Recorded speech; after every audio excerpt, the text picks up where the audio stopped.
Independente. Direto ao ponto. Cíntia Agostini, economista e vice-presidente do Conselho de Desenvolvimento do Vale do Taquari, CODEVAT. O tema da Cíntia hoje é a discussão da parcial reforma tributária brasileira. Mas eu vou aproveitar e começar pelo outro assunto que é muito importante para a gente. Quando a gente falou de BR-386, a Cíntia participou muito dessa discussão, indo em audiências públicas, viajando para Brasília, para Porto Alegre, e agora continua no CODEVAT como vice-presidente, né? Acompanhando um pouco mais de longe, mas acompanhando e fazendo a sua força, porque hoje tem audiência pública primeira para o nosso lote, o lote 2, que pega aqui a 129, pega a 130 e a 453, esse trecho muito importante entre Encantado e Venâncio Soares, Mussum e Venâncio Soares.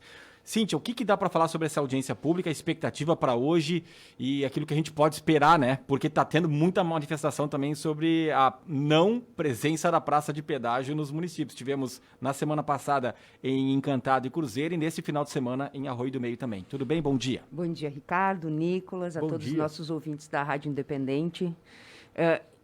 Como eu falava lá atrás, a gente continua falando agora, né? Nós estamos talvez falando de uma das temáticas mais complexas em termos de região, porque são infraestruturas necessárias, a gente está falando das rodovias, nós conhecemos a precariedade das rodovias e nós também estamos compreendendo a realidade da proposição lá atrás do governo federal e agora do governo do estado, de que as concessões para o setor privado de 30 anos sejam a solução para a gente ter uma rodovia de qualidade, com segurança e com uma logística que atenda às nossas necessidades. No entanto, isto não é simples de se tratar e não é simples nem de tomada de decisão. Haja vista, por exemplo, as comunidades aqui no entorno de hoje, onde estão as praças, se manifestando e dizendo que não querem mais pedágio.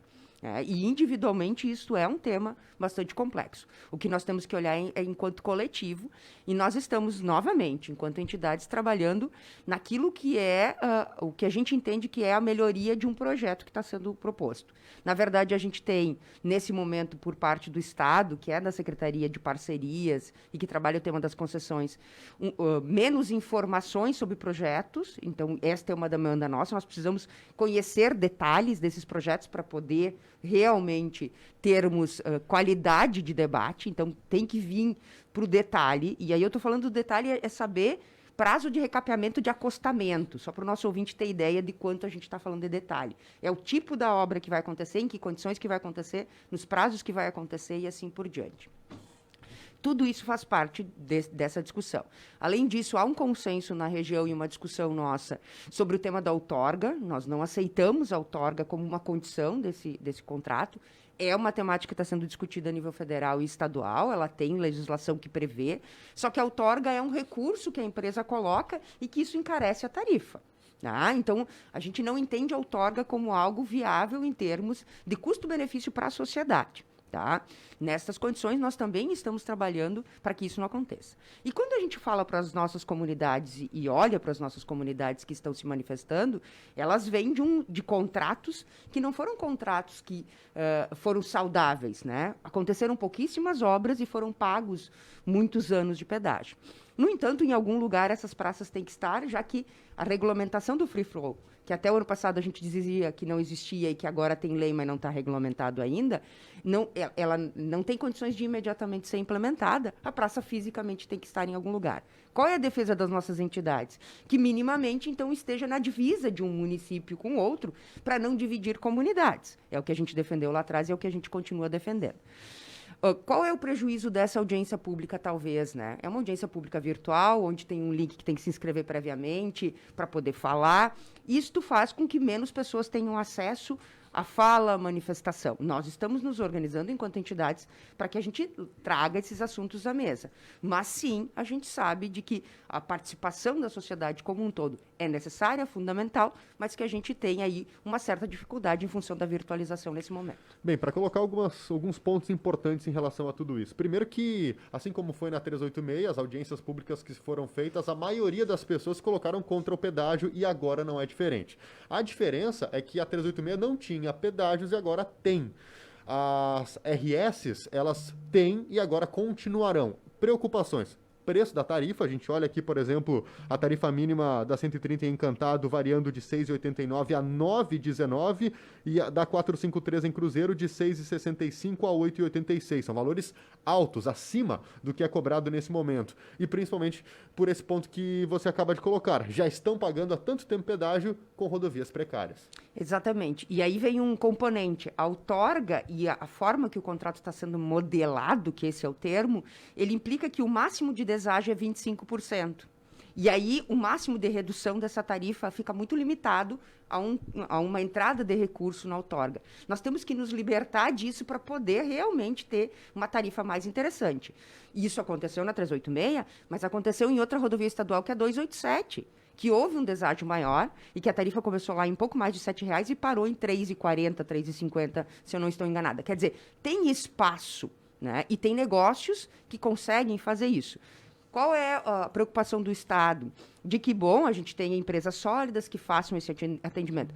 Mas, para isso, existem as multas, existe o tribunal, existem outros critérios que podem ser usados que não a outorga. Tá? Então, sim, esta é uma preocupação de todos nós e que nós temos que trabalhar muito, porque hoje a tarifa quilométrica dessas praças já é 30 centavos o quilômetro, para o nosso ouvinte ter ideia. Né?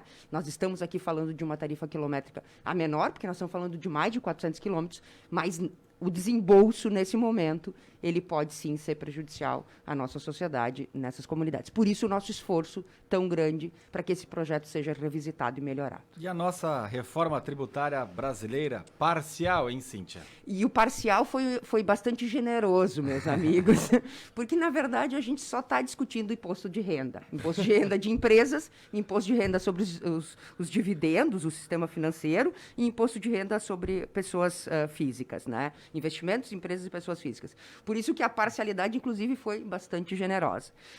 O Ministério da Economia encaminha esta proposta, né, de trabalhar só esta temática da reforma tributária. O Congresso ontem, então, veio um parecer parcial, né, antecipação de um parecer da relatoria. Os fundamentos foram bastante alterados daquilo que foi do Ministério da Economia para o Congresso e há uma pressão, sim, do Congresso para que isso seja votado. É um avanço, é louvável esse avanço, mas ele não mexe em algumas coisas que são fundamentais. Efetivamente, numa reforma tributária que deve ser feita, numa reforma tributária que simplifique a tributação brasileira, porque isso é custo de operar, né? Custo de operar, que simplifique a tributação brasileira e que trabalhe a ponta, né, disso que é a tributação sobre o consumo, de que quem ganha mais, paga mais, e de que quem ganha menos, paga menos. Hoje, manter a tributação sobre o consumo nos iguala numa condição de renda diferenciada. Mas ela avança, sim, em reduzir a tributação das empresas e cobrar tributação de quem são as pessoas físicas que recebem os lucros, reduz, né, benefícios para um grupo de empresas para ampliar isso para o todo. Tá? Ele mexe em algumas condições de setores específicos, faz com que quem tem acima de 40 mil de renda não possa mais, por exemplo, ter a simplificação da declaração do imposto de renda, retira cobranças de alguns lugares, coloca no outro. Aquilo que foi posto pelo Ministério e que foi agora e que está sendo discutido na relatoria melhorou bastante o projeto. No entanto, abre mão de 30 milhões de receita, 30 milhões de reais de receita, porque reduz imposto. Quem olha do lado de cá, ótimo reduzir. Quem está olhando do lado de lá na União dizendo assim, tá bom, mas da onde a gente vai tirar esses 30 milhões? Tá? Então, quando a gente fala desta reforma, ela começa a ser mais justa quando ela diz assim, bom, quem ganha mais, que é dividendo, que é lucro, vai pagar imposto que hoje não paga nas mesmas condições. A empresa reduz porque daí ela consegue ser mais competitiva, mas ele não mexe em vários fundamentos do que seria efetivamente uma reforma tributária. O presidente da Câmara Federal quer votar com urgência e levar adiante pelo menos esta etapa, né? A discussão avançou, vários setores estão envolvidos e agora, final da manhã, inclusive, o ministro Paulo Guedes vai se manifestar sobre isso, porque há um debate com o Ministério da Economia. Não é a reforma que o Ministério gostaria, tem um impacto de receita que vai ter que ser avaliado, porque tem que se saber de onde tira esse dinheiro, tá? Mas sim, nós demos um pequeno passo em se tratando da tributação brasileira. Pois é, não tem um candidato que não debateu esse assunto na campanha eleitoral, simplificação, reduzir de 5 para 1, imposto de renda, mas eu acho que é um dos temas mais complexos para serem debatidos em termos de economia. Envolve recurso, envolve toda uma distribuição, porque se tu tira de um lado tem que colocar de volta, então realmente esse debate aí acaba sendo muito politizado quando deveria ser muito mais racional e observar justamente isso que você fala da questão econômica para melhorar a vida das pessoas. Falar de justiça tributária é algo muito delicado, né? Falar de justiça tributária é dizer assim, se eu ganho menos eu pago menos, se eu ganho mais eu pago mais. Algumas coisas nos levam a isso, mas o quilo do feijão que todos nós consumimos não nos leva a isso, por exemplo. Né? As nossas empresas, se olhar elas na competitividade internacional, elas têm muitos prejuízos. Não só pela carga tributária, mas pelo custo de operar essa carga tributária. Só quem trabalha nisso sabe o quão complexo é, né, os meandros da tributação e das questões tributárias brasileiras. E isto sim precisa avançar. Como o Nicolas disse, todo mundo tratou esse tema para mais ou para menos. E a gente tem exemplos mundo afora de que isso acontece e acontece a contento. Falta sim a gente fazer a integralidade, né, de uma reforma tributária brasileira, que eu acho que isso vai ser em partes, vai ser parcialidades, tá? Porque a gente tem muita dificuldade de avanço nessa perspectiva, por todos os motivos que a gente conhece.